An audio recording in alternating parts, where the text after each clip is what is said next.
आइए हम लोग देखते हैं स्लॉग चैप्टर का लेक्चर नंबर 11। तो आज हम लोग शुरू करेंगे आइदर और के केसेस। आइदर और का मतलब होता है या तो ये सही है या तो वो सही है। जैसे मेरे पास क्वेश्चन लिखा हुआ है, उसमें 3-4 स्टेटमेंट लिखे हुए हैं, तो उन स्टेटमेंट्स में से बोल देगा पहला या तो दूसरा सही है। ठीक है, तो इस तरीके का जो आंसर होते हैं वो हम कैसे करते हैं ये हमें देखना है, या फिर ये आइदर और का कॉन्सेप्ट क्या होता है मैं बहुत अच्छे से बताऊंगा। ज़्यादा क्वेश्चन इसमें नहीं कराऊंगा, केवल आपको बेसिक चीज़ें बताऊंगा। ठीक है, आपको क्या करना है, पूरे वीडियो में मेरे साथ बने रहना है और वीडियो देखिए सही से, ठीक है, आपको समझ में आएगा बहुत अच्छे से। और ना आए तो वीडियो डिसलाइक कर देना। ठीक है, देखिए मेरे पास जैसे एक स्टेटमेंट लिखा हुआ है, जैसे मैं पहले भी क्वेश्चन सॉल्व कराता था। ठीक, तो स्टेटमेंट होता था, तो स्टेटमेंट में जैसे मेरे पास पहला स्टेटमेंट है, मान लिया यहाँ पे लिख देते हैं, क्वेश्चन है, यहाँ पे स्टेटमेंट है, स्टेटमेंट में मैं पहला स्टेटमेंट लिख देता हूँ, ऑल ए आर बी।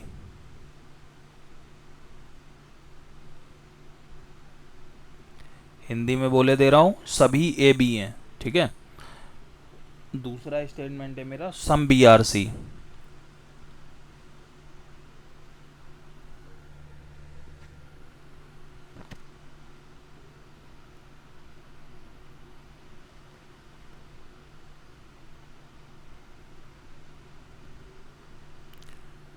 तो ये मेरे स्टेटमेंट मतलब कथन हो गए। अब मेरा कंक्लूज़न, कंक्लूज़न का क्या मतलब होता है, निष्कर्ष। तो मेरा पहला जो निष्कर्ष है वो हम देखते हैं, सम ए आर सी, मतलब कि कुछ ए सी हैं।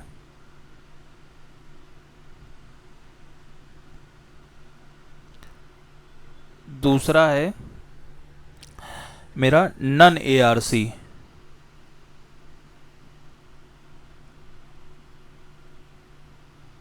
ठीक, मतलब कि कोई ए सी नहीं है।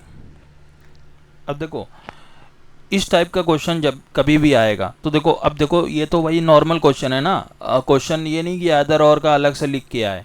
हाँ, ऑप्शन में जो क्वेश्चन होते हैं, क्वेश्चन के ऑप्शन में वो लिखता है, जैसे पहला सही है, पहला निष्कर्ष सही है, दूसरा निष्कर्ष सही है, या तो पहला सही है या तो दूसरा सही है। तो आपको ऑप्शन से भी नहीं पता चलेगा, वो तो क्वेश्चन में हर ऑप्शन में लिखा होगा आइदर और, neither nor.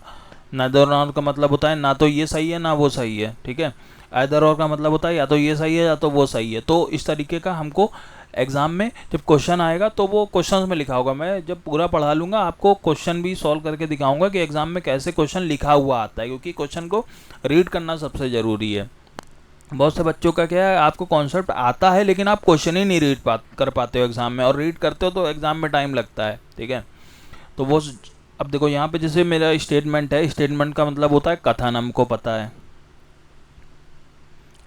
All A are B मतलब सभी ए बी हैं। तो यहाँ पे डायग्राम बनाओ सबसे पहले,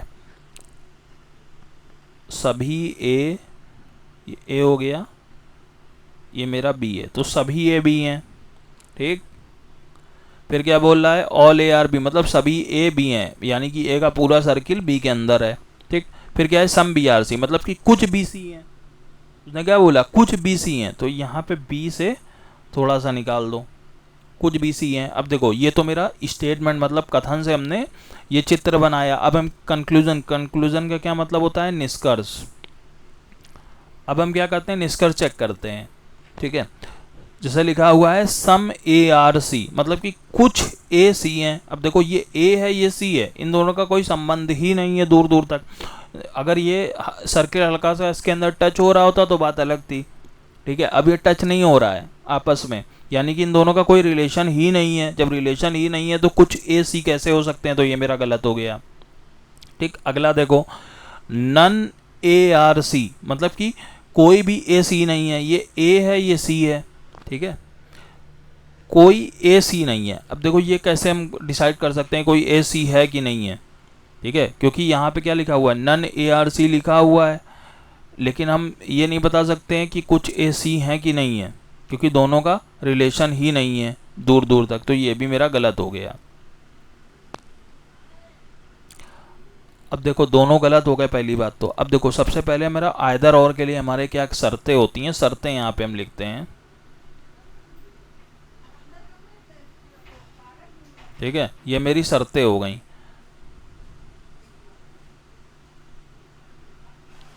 शर्तें किसके लिए हैं? आइदर और के लिए। आइदर और निकालने की शर्तें क्या होती हैं, ठीक है। तो अब देखो जैसे ये क्वेश्चन है, मेरा स्टेटमेंट था, कंक्लूजन था, तो हमने स्टेटमेंट से हमने ये डायग्राम बनाया, डायग्राम से चेक करा तो ये दोनों गलत हो गए, ठीक है। यानी कि पहला और दूसरा स्टेटमेंट दोनों एग्जाम में मेरे गलत हो गए ये, ठीक है। तो अब हमें ये पता होना चाहिए आइदर और लगता कहाँ है, तो उसकी हम शर्तें लिखते हैं, इसीलिए मैंने ये पहला क्वेश्चन सॉल्व करा है। सबसे पहली चीज़ होती है कम से कम 2 कंक्लूजन गलत हो।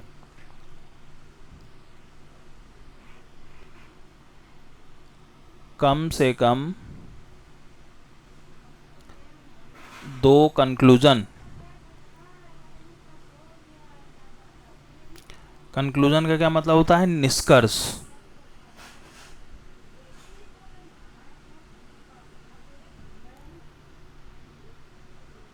कंक्लूजन का क्या मतलब होता है? निष्कर्ष, ठीक है। कंक्लूजन का क्या मतलब होता है? निष्कर्ष, मतलब कि कम से कम 2 कंक्लूजन गलत हो।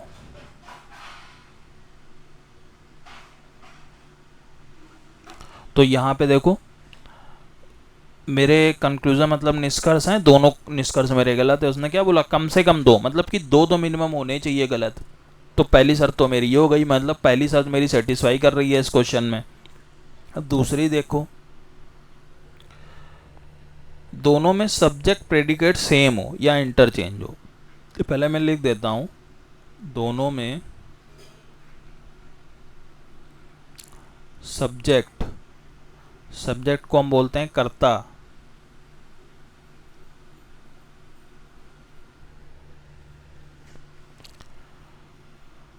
प्रेडिकेट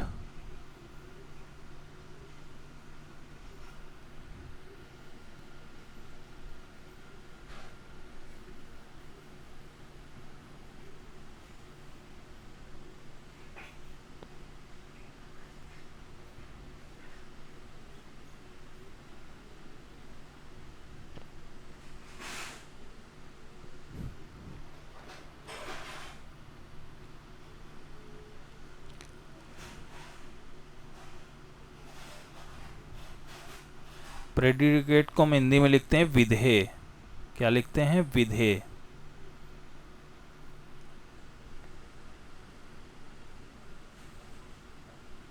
चलो यहीं नीचे लिख देते हैं। वो एक्चुअली मैं चेक कर रहा हूँ कि स्क्रीन में पूरी आ रहा है कि नहीं आ रहा है।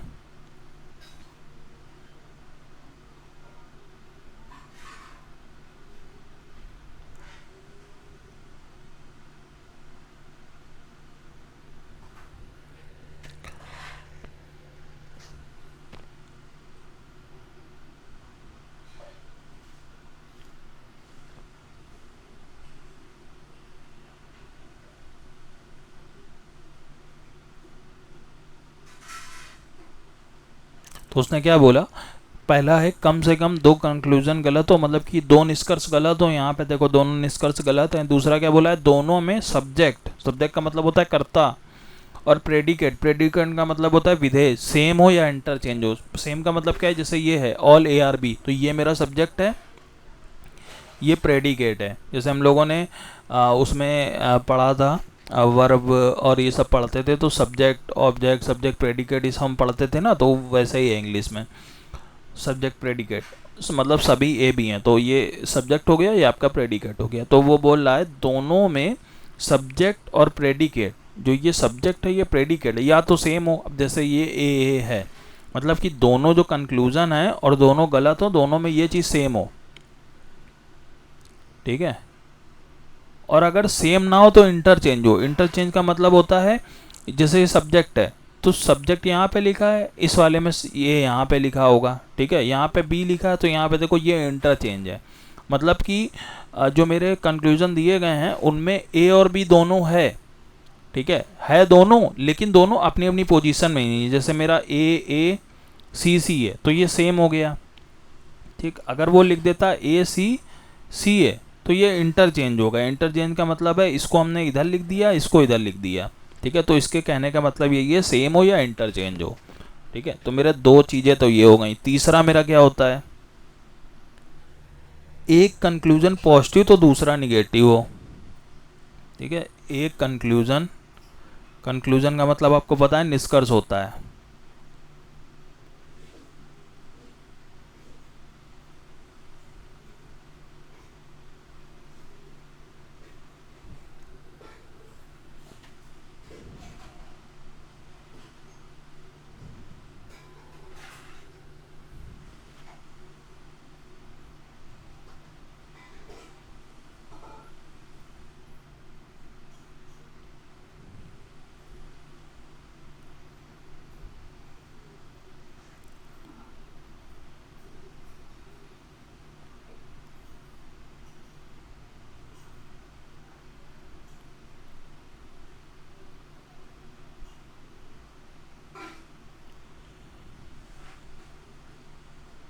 देखो उसने क्या बोला तीसरा, एक कंक्लूजन मतलब एक जो निष्कर्ष है वो प्लस हो तो दूसरा माइनस हो।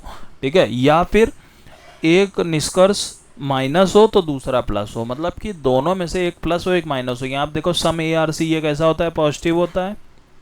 नन ए आर सी ये कैसा होता है, निगेटिव होता है। ठीक है, तो मेरी तीन शर्तें हो गई। चौथी शर्त मेरी क्या है,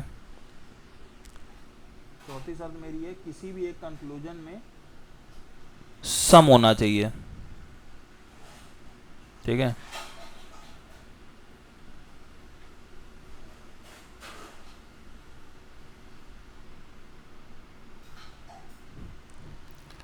चलो चौथा है मैं यहीं पे लिख देता हूँ।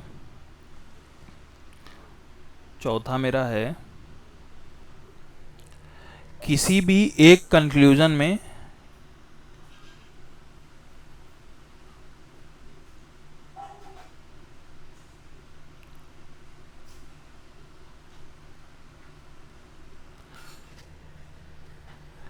कुछ होना चाहिए, कुछ मतलब सम होना चाहिए।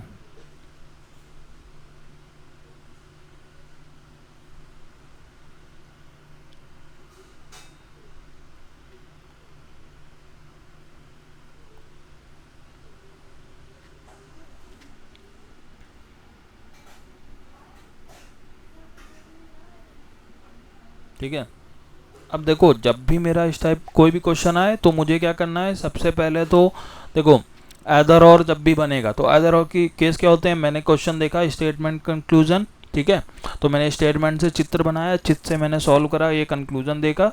सबसे पहली शर्त क्या होती है, कम से कम दो कंक्लूजन गलत हो, मतलब कि दो निष्कर्ष गलत हो। तो ये देखो मेरे दोनों गलत हैं। ठीक है, यहाँ मैं लिख भी देता हूँ, मतलब दोनों के दोनों दो कम से कम गलत हो। ठीक है, कम से कम दो गलत हो। उसके बाद रहने दो, यहाँ पे ख़राब हो जाएगा ये। पहली शर्त क्या होती है, दोनों मेरे गलत हों।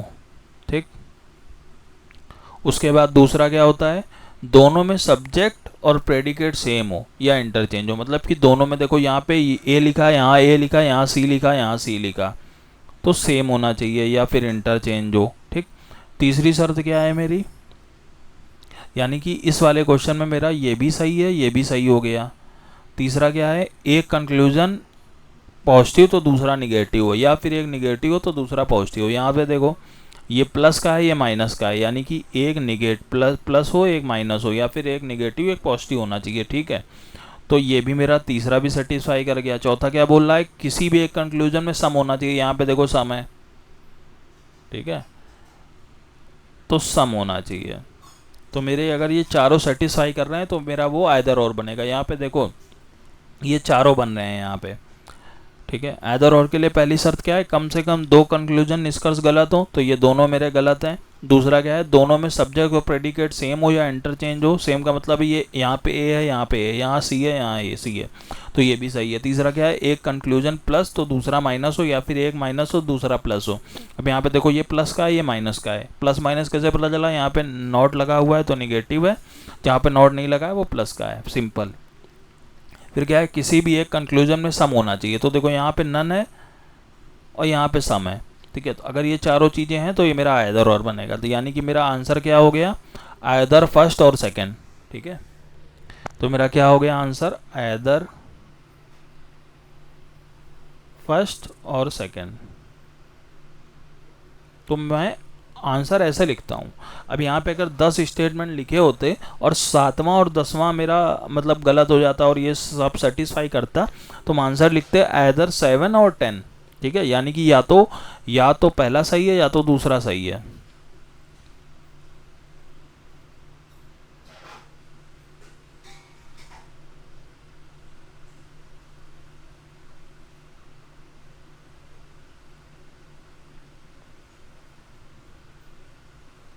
ठीक है, तो मैंने आज क्या बताया आपको, लेक्चर नंबर 11 है स्लॉग चैप्टर का। इसमें मैंने ऐदर और बताया है क्या होता है, मैंने उसकी शर्तें बताई हैं और एक क्वेश्चन बता दिया है। आपको क्या करना है, बस इस कॉन्सेप्ट को अच्छे से पढ़ लीजिए, बस केवल इतना करना है। ठीक है, इस कॉन्सेप्ट को आप अच्छे से पढ़िए। मैं नेक्स्ट लेक्चर में इसके क्वेश्चन कराऊंगा। ठीक है, क्वेश्चन कराऊंगा, उसके बाद आप क्वेश्चन प्रैक्टिस करना है इसके, और आपको आ जाएगा 100%। ठीक है, मैं बार बार चीज़ों को रिपीट करूँगा, आपको खुद ही समझ में आ जाएंगी सारी चीज़ें। तो अगर आपको मेरी वीडियोस अच्छी लगती है तो अपने दोस्तों को तक शेयर करिए। ठीक है, उनको भी फ्री में मैं जो भी ये लेक्चर्स डालता हूँ ना, वो सारा आप अगर किसी मतलब मैं ये भी नहीं कहूँगा कि ऐसा कोई पढ़ाएगा नहीं, क्योंकि मैंने भी कहीं ना कहीं से पढ़ाई है। तो लेकिन ये है कि कोई भी आपको यूट्यूब पे पूरा फ्री कंटेंट एक एक बेसिक से लेके और क्वेश्चन सॉल्व कराना प्रीवियस कोई भी ये नहीं कराएगा। ठीक है, लोग क्या करते हैं, सीधे ट्रिक बताएंगे और क्वेश्चन सॉल्व करना बता देते हैं कि मैंने इतने क्वेश्चन सॉल्व कराए हैं। ठीक है, ये जो मैं पढ़ा रहा हूँ ये आपको मिलेगा, लेकिन आपको पेड कंटेंट में मिलेगा टीचर्स के। ठीक है, लेकिन मैं फ्री में पढ़ा रहा हूँ क्योंकि मेरा सब पढ़ा हुआ है, तो मैं आप लोग को फ्री में पढ़ा रहा हूँ। तो जितने ज़्यादा लोग तक पहुँच जाए उतना अच्छा है। आप लोग चाहो तो शेयर कर दो इसको, और मेरे इंस्टाग्राम, फेसबुक और टेलीग्राम पे भी आप लोग मेरे चैनल को ज्वाइन कर सकते हो। और मैंने एक और चैनल बना रखा है, उसका लिंक भी डिस्क्रिप्शन में लगा हुआ है, शॉर्ट्स के लिए आप उसको ज्वाइन कर सकते हो। ठीक है, चलिए नेक्स्ट लेक्चर में हम लोग इसके आइदर और के क्वेश्चन सॉल्व करेंगे, उसके बाद मैं पॉसिबिलिटी बताऊंगा। ये चैप्टर आपको और इजी लगने लगेगा अगर आपने मेरे सारे लेक्चर सही से देखे हैं।